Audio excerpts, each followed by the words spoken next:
Merci à l'équipe Louange pour ce temps de louange et d'adoration. Bonjour à toutes et à tous. Je suis vraiment très heureux de pouvoir être avec vous ce matin. Merci Didier. Et on va continuer notre série de prédications sur l'évangile de Luc.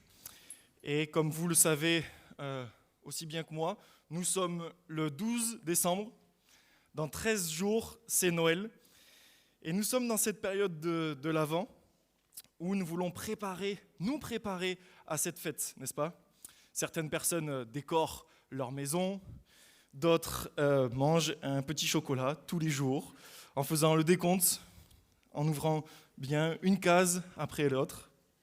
D'autres profitent des marchés de Noël pour aller manger une gaufre au Nutella ou bien boire un petit vin chaud. D'autres personnes sont plutôt casanières et préfèrent rester chez elles à regarder des séries de Noël ou bien écouter les playlists Spotify de Noël qui tournent en ce moment. D'autres préfèrent parcourir tous les centres commerciaux à la recherche du cadeau parfait. Bref, tout le monde se prépare d'une certaine manière à Noël et on pourrait se demander pourquoi. Parce que dans notre société, Noël est une fête importante. Et elle est d'autant plus importante pour nous chrétiens qui connaissons le véritable sens de Noël, n'est-ce pas ? Le véritable sens de Noël, c'est le thème de notre année pour Noël, c'est la naissance du Sauveur. Et nous l'avons vu la semaine dernière avec Thierry, où l'ange Gabriel est venu justement annoncer cette naissance à la Vierge Marie. Elle enfantera un fils qui sera appelé Jésus, qui sera appelé le Fils de Dieu et qui sauvera son peuple de ses péchés. Nous aussi, en tant que chrétiens, nous voulons nous préparer cette année encore à nous souvenir de cette naissance, de ce Sauveur qui a changé nos vies et qui a changé le monde. Nos amis américains ont créé les baby showers. C'est une fête avant la naissance d'un enfant, en l'honneur de la future mère et du futur bébé. Lors de cette fête, les invités inondent la mère de plein de cadeaux pour la naissance de leur futur enfant. C'est aussi l'occasion pour les parents de découvrir le sexe de leur enfant.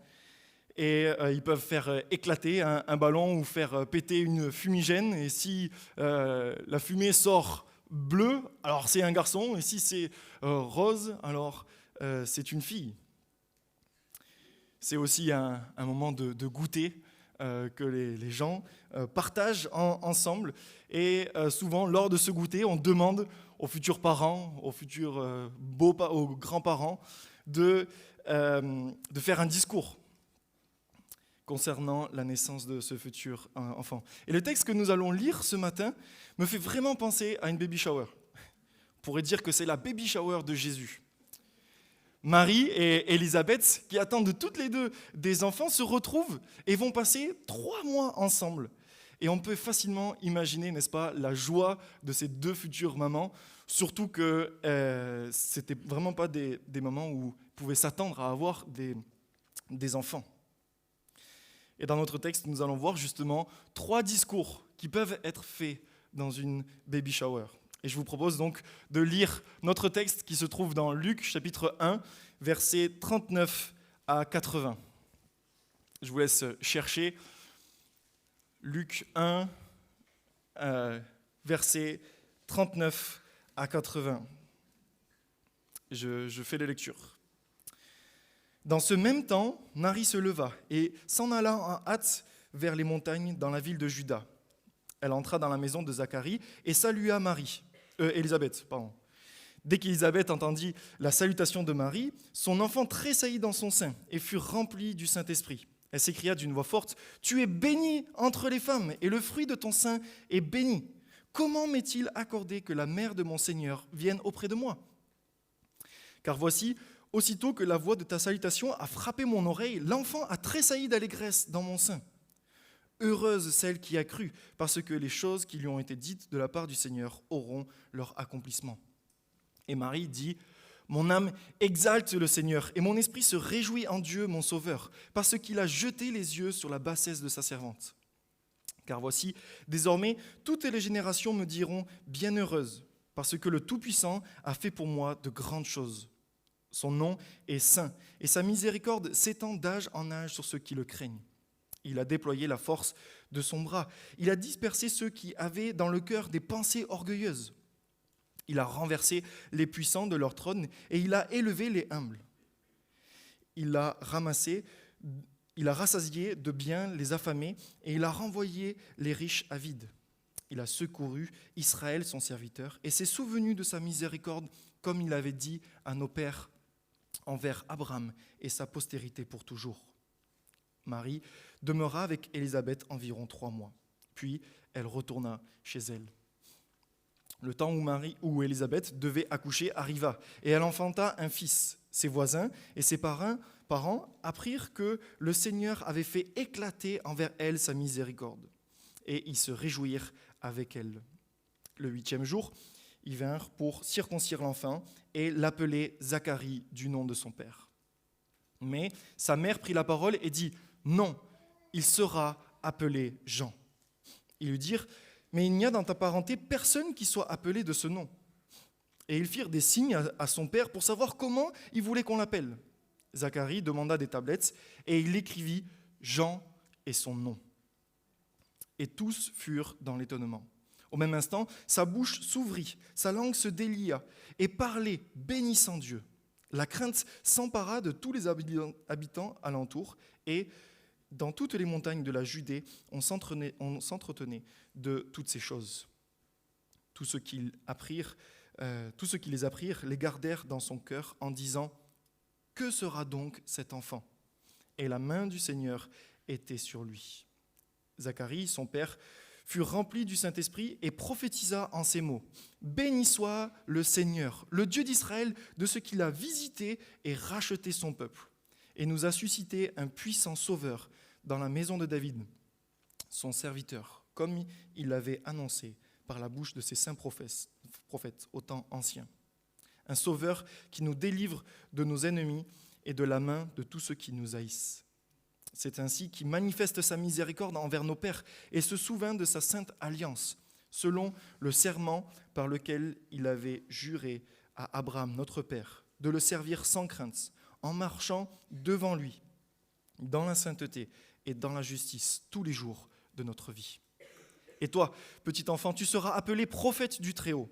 Tu marcheras devant la face du Seigneur pour préparer ses voies, afin de donner à son peuple la connaissance du salut par le pardon de ses péchés, grâce aux entrailles de sa miséricorde, de la miséricorde de notre Dieu, en vertu de laquelle le soleil levant nous a visités d'en haut, pour éclairer ceux qui sont assis dans les ténèbres et dans l'ombre de la mort, pour diriger nos pas dans le chemin de la paix. Or, l'enfant croissait et se fortifiait en esprit. Il demeura dans les déserts jusqu'au jour où il se présenta devant Israël. Jusqu'ici, la parole de Dieu. Du coup, je vous propose ce matin qu'on assiste ensemble à la baby shower de Jésus. Et pour ça, on va voir ensemble les 3 merveilleux discours. On va voir les félicitations d'Élisabeth, la réponse de Marie, et enfin la prophétie de Zacharie. Et on commence directement avec mon premier point, les félicitations d'Élisabeth, qui se trouve dans les versets 39 à 45. Juste après que l'ange Gabriel ait annoncé à Marie cette merveilleuse grossesse qui arrive, elle s'en va pour rendre visite à sa parente, Élisabeth, qui elle aussi a conçu un fils, alors que cela lui était impossible.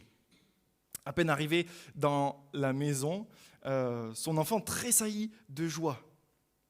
En fait, la première prophétie de Jean, on pourrait dire qu'elle a été faite 3 mois avant sa naissance. Car en sautant de joie dans le ventre d'Élisabeth, il annonce à Marie qu'elle est enceinte de son Seigneur. Il annonce que Marie est enceinte de son Seigneur.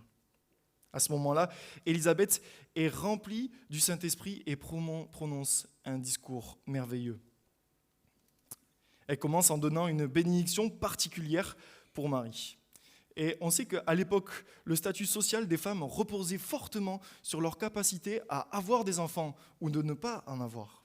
C'est donc déjà une bénédiction énorme pour Marie d'être enceinte. Et Élisabeth, elle sait de quoi elle parle, puisque elle-même n'a pas eu cette chance pendant de nombreuses années. Mais Élisabeth comprend bien que Marie, elle est bénie au-delà des autres femmes, puisque l'enfant qu'elle porte va être l'enfant le plus important du monde.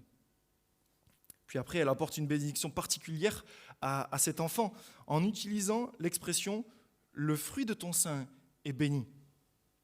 Une expression utilisée uniquement ici dans le Nouveau Testament qui renvoie au saint enfant que Marie porte.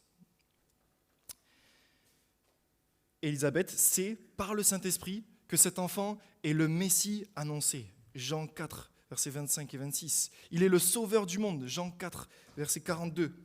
Il est celui qui est l'objet de toute la louange céleste. Hébreux 1, verset 6. Celui qui est saint, innocent, sans tache, séparé des pécheurs. Hébreux 7, verset 26. Celui que Dieu a souverainement élevé et qui lui a donné le nom qui est au-dessus de tout nom. Philippiens 2, verset 9. Et face à cela, Élisabeth est humble. Elle dit « Comment m'est-il accordé que la mère de mon Seigneur vienne auprès de moi ?» Je trouve vraiment intéressant de noter que lorsque Dieu se révèle dans la Bible, ou lorsque les gens comprennent qui est réellement Jésus, ils adoptent tous la même humilité. On va la voir dans la réponse de Marie, on va la voir dans la prophétie de Zacharie, mais aussi chez Pierre, dans Luc chapitre 5, verset 8, après la pêche miraculeuse. Tout le monde a cette attitude d'humilité. Elle reconnaît qu'elle ne mérite pas de recevoir la mère de son Seigneur. En faisant Jésus comme Seigneur, elle reconnaît que l'enfant que Marie porte est plus important que le sien, même si elle sait que son fils va jouer un rôle très important. Dans son humilité, elle reconnaît son besoin d'avoir un Seigneur dans sa vie, d'avoir un Sauveur pour elle. Elle sait justement que Jésus sera cet homme qui pourra combler son désir. Et je vous propose que cette année, pendant ce temps d'avant, nous puissions nous aussi faire preuve d'humilité face à cet enfant divin qui vient, en reconnaissant que nous ne méritons pas qu'il vienne auprès de nous à cause de notre offense à son égard. Soyons humbles face à cet enfant qui vient pour restaurer la relation perdue entre Dieu et les hommes. Élisabeth termine ses félicitations en donnant une béatitude qui n'est non plus adressée directement à Marie, mais qui est dite à la troisième personne. Et donc du coup, ça élargit cette béatitude à tous les croyants. De la même manière que Marie est bénie, tous ceux qui croient à ses promesses seront heureux et verront leur accomplissement. Et nous pouvons tirer 3 promesses qui ont été faites à Marie et on peut les appliquer dans nos vies. Dieu nous fait grâce. De la même manière qu'il a fait grâce à Marie, Dieu nous fait grâce. Dieu est avec nous, tout comme il a été avec Marie, verset 28 du même chapitre. On n'a rien à craindre. Jésus règne éternellement. Et cette promesse devrait vraiment nous encourager et nous faire du bien parce qu'aujourd'hui encore, Jésus règne. Aujourd'hui encore, notre Sauveur et Seigneur règne. Et on le voit dans le verset 33 du même chapitre. Le Saint-Esprit, c'est-à-dire Dieu lui-même, est avec nous comme il a été avec Marie. Verset 35 du même chapitre, toujours. Puisons donc notre joie dans ses promesses et soyons sûrs qu'elles s'accompliront dans nos vies. Maintenant, on va voir la réponse de Marie. Après avoir vu justement les félicitations d'Élisabeth et sa reconnaissance de Jésus comme Seigneur, nous allons voir que la réponse de Marie, dans la réponse de Marie, elle reconnaît Jésus comme son Sauveur. Marie exprime une joie immense qui vient du plus profond d'elle-même.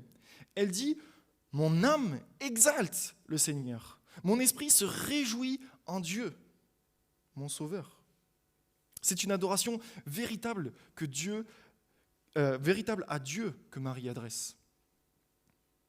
Ce n'est pas une pièce de théâtre où dans le discours de Marie, il y a écrit en italique « exagérer » ou « surjouer » ce passage. Non, non, ça vient profondément d'elle-même. C'est profondément ce qu'elle ressent. C'est une adoration qui n'est pas centrée sur elle, mais qui est centrée sur Dieu. Elle cherche à honorer Dieu dans son cantique. Elle le loue non seulement pour ce qu'il est en train de faire dans sa vie, mais aussi pour tout ce qu'il va accomplir grâce à la venue du Messie. Je trouve que la réponse de Marie est un bel exemple d'une véritable adoration envers son Dieu. En tant qu'Église, en fait, on devrait prendre exemple sur l'adoration de Marie. Mais il faut bien reconnaître que souvent, il y a 2 obstacles qui nous empêchent de cela. Le premier, c'est l'ignorance. L'ignorance rend l'adoration faible et insignifiante. Ceux qui ignorent la gravité de leur péché et qui minimisent la sainteté de Dieu ne peuvent pas adorer pleinement Dieu, car ils ne le saisissent pas vraiment en fait. La semaine dernière, je mangeais une tarte aux myrtilles avec des amis, et la tarte aux myrtilles vous rend facilement les dents violettes. Je ne sais pas si vous avez déjà mangé ça. Et on peut facilement dire à son voisin « Oh, t'as les dents violettes » et rigoler de ça. Et on peut faire une petite blague en disant « Oh, t'aurais besoin d'un bon coup de brossage de dents maintenant ». Mais si nous, on ne voit pas nos dents, si nous, on ne va pas face à un miroir, on ne verra pas non plus qu'on a les dents violettes. Et que du coup, on a aussi besoin d'un coup de brossage de dents.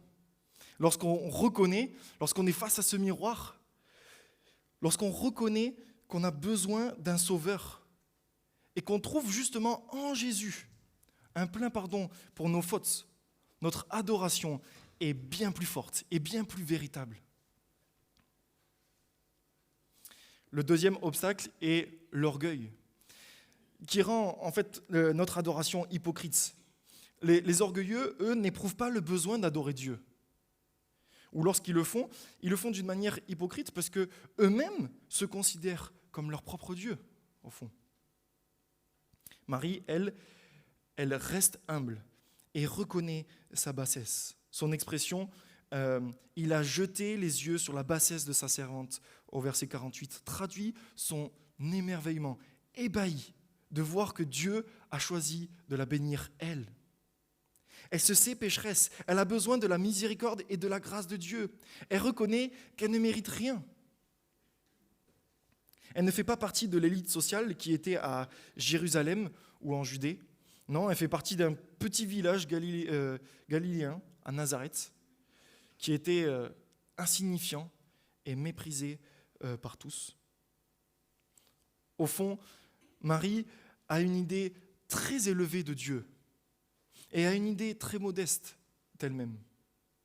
Elle est là, la clé de la véritable adoration. Reconnaissons comme Marie notre petitesse face au grand Dieu qui s'est fait homme à Noël, qui est venu pour sauver son peuple de ses péchés.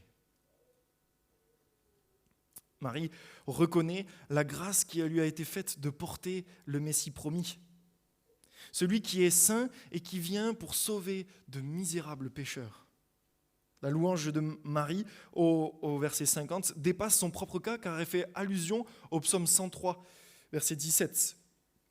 Mais la bonté de l'Éternel dure à jamais pour ceux qui le craignent et sa miséricorde pour les enfants de leurs enfants.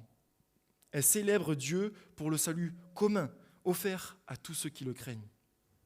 Elle se rappelle tout ce que Dieu a fait pour son peuple dans le passé. Verset 51 fait sûrement une allusion à Pharaon et aux 10 plaies qui se sont abattues sur l'Égypte pour faire sortir le peuple d'Israël.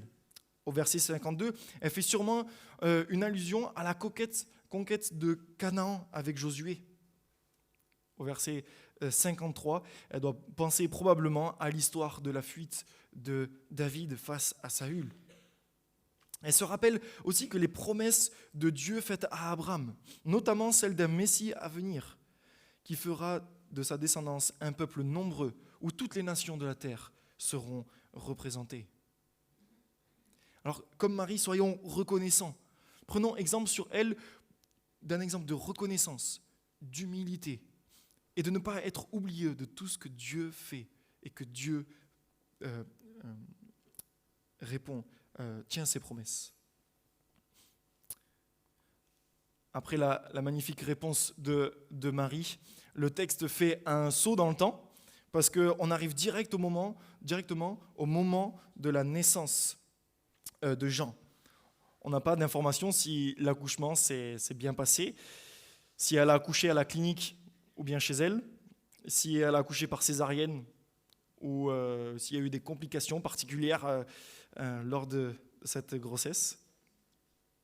Non, on ne sait rien de tout ça, mais dans tous les cas, tout le monde était d'accord pour dire que cette naissance était conduite par Dieu. Verset 58, les voisins et ses parents apprirent que le Seigneur avait fait éclater envers elle sa miséricorde et se réjouir avec elle. Et ce n'est pas fini. Ils ne sont pas au bout de leur surprise, puisque la tradition voulait qu'on donne le nom d'un parent, ici le père, au nom de l'enfant, mais Élisabeth dit qu'il n'en est pas question et que son nom sera Jean. Ils se tournent donc vers le père qui est toujours muet, lui font des signes et son père écrit sur une tablette, son nom est Jean. Waouh! Ils n'ont même pas eu le temps de s'accorder parce que Jean ne pouvait pas parler et ils ont le même nom, le même prénom. C'est fort. Et là, ils ne sont pas au bout de leur surprise. Parce qu'au même moment, Zacharie retrouve la parole. Et là, c'est fort, le texte, il nous dit qu'ils ne sont plus dans l'étonnement, mais ils sont dans la crainte. Ils sont dans la crainte de voir d'aussi près les miracles que Dieu fait envers cette famille. Et donc du coup, la question devient évidente pour tout le monde. Mais du coup, qui sera cet enfant? Que fera cet enfant?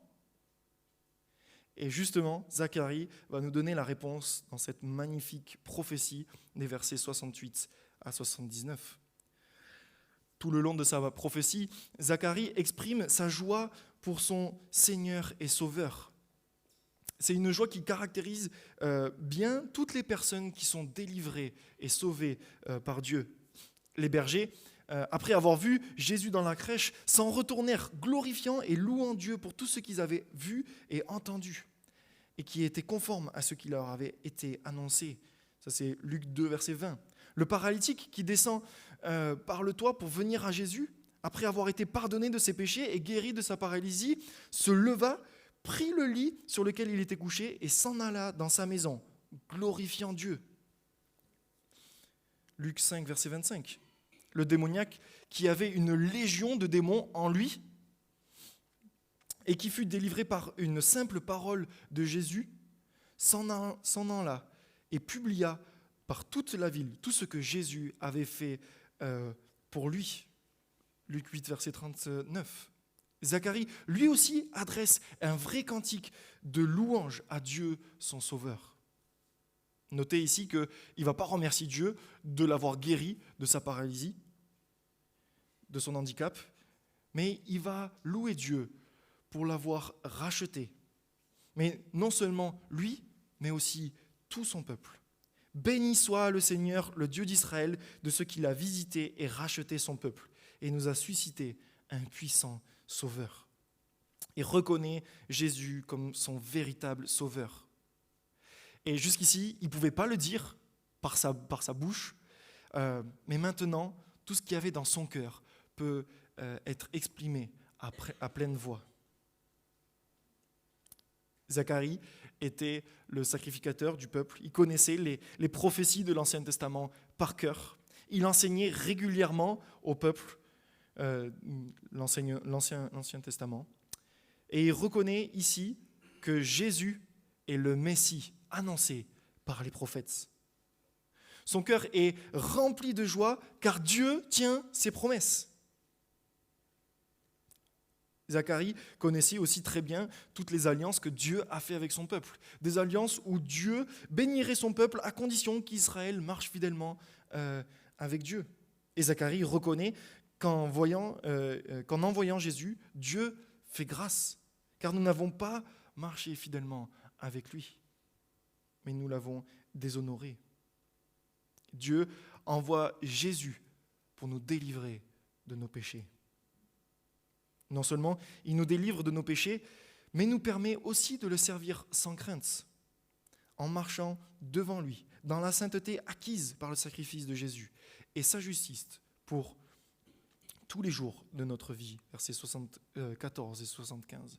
Il est très important de comprendre que l'Évangile ne s'arrête pas juste au sacrifice de Jésus pour nos péchés, mais il nous permet aussi de le servir et de marcher en sainteté avec lui tous les jours de notre vie.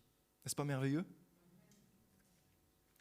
Voilà tout ce qu'a compris Zacharie par le Saint-Esprit à propos de l'arrivée de Jésus. Et bien qu'il soit sacrificateur, il sait que ce n'est pas lui qui dira tout ça au peuple, mais son propre fils. Et il dit, verset 76, « Et toi, petit enfant, tu seras appelé prophète du Très-Haut. Tu marcheras devant la face du Seigneur pour préparer ses voies, afin de donner à son peuple la connaissance du salut par le pardon de ses péchés. » Cet enfant sera donc celui qui préparera les voies de Jésus. Il enseignera que tous les hommes sont couverts de péché et que nous sommes séparés de Dieu. Il annoncera que le seul moyen pour retrouver cette relation avec Dieu, c'est le pardon des péchés. Et pour ça, il faut qu'un innocent paye le prix de nos péchés. Jean est là pour nous préparer à la rencontre du Sauveur, celui qui est la véritable lumière, annoncée par Zacharie au verset 79, qui vient chasser l'obscurité des ténèbres de nos cœurs et nous conduire sur le chemin de la paix. Jésus est cette lumière. Il a dit lui-même en Jean chapitre 8, verset 12, « Je suis la lumière du monde.